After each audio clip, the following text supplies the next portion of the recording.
some of the do nots, of slider fishing. So let's talk about some do's and don'ts. Probably the number one thing is try not to mix flashers or attractors with sliders above them. Unless it's desperation, bites are extremely hard to come by, and you're putting as many baits in the water as you legally can to generate bites. Problems with a slider above a flasher down below: if they hit either one of these, you've got the whole rotator thing going on. You got a slider mixed into it. It's usually once that gets into the boat, whether you got the fish or not, you're cutting and redoing the slider and that bottom bait, because it's a disaster with a flasher. Sometimes you can get away with it, but it's not recommended. So no flashers or attractors when you're using sliders if you can avoid it. Number two, just like the attractors, try not to run diving plugs or plugs with your slider or as a slider mixed with a spoon. Bad things are going to happen. So let's not run plugs and spoons with sliders together.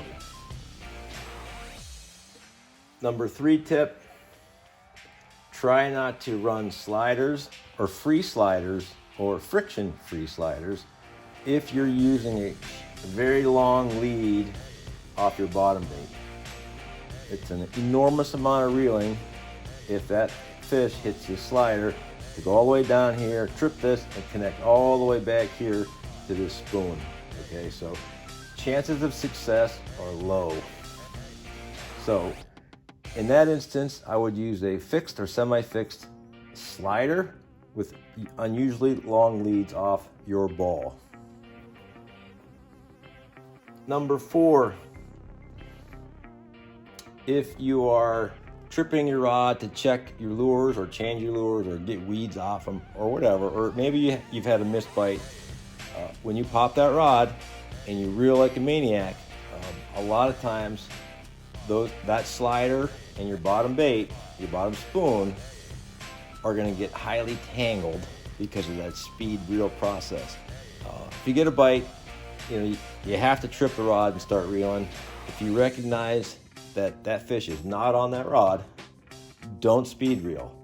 If you're tripping your rods to change your baits or check for weeds or debris, my advice is trip the rod and reel those two spoons up slowly, so that slider, when you're running free sliders or even semi-fixed or attached cheaters, that does not helicopter around your main line and you'll be cutting and retying.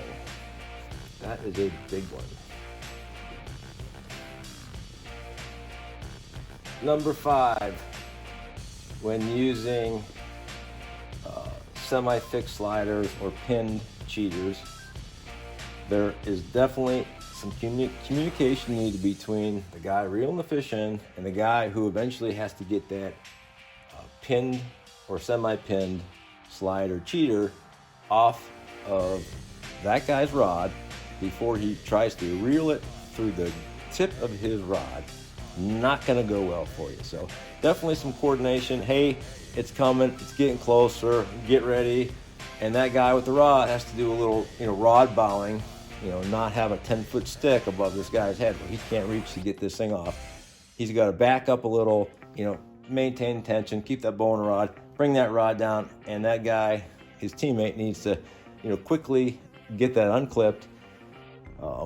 If he's running a pinned one, like I showed you, he could just undo the snap and let the whole thing slide down if he doesn't have time, or he can undo the snap and unclip that snap swivel so that rod is free of everything.